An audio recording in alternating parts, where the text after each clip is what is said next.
Long ago, in the vast and powerful Roman Empire, laws were strict, and the will of the Roman soldiers was absolute.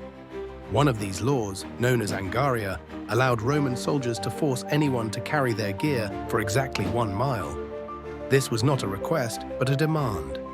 No matter how busy a person was, whether young or old, rich or poor, they had to stop what they were doing and obey. For many, this law felt humiliating and unfair.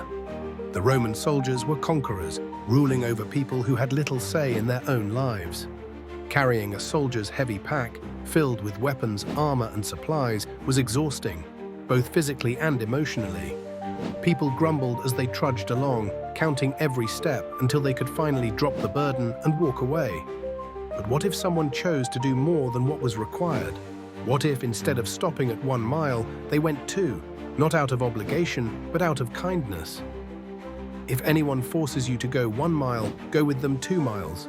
Matthew 5:41 NIV. This verse is part of Jesus' Sermon on the Mount, where he teaches about love, humility, and going beyond what is required to show kindness and grace.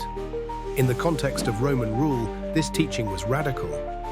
Under Roman rule, people were often treated unfairly, forced to obey strict laws that benefited their conquerors.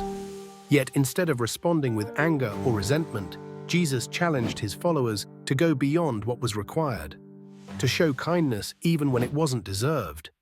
By willingly walking a 2nd mile, they weren't just obeying a law, they were demonstrating love, strength, and a heart that refused to be hardened by injustice.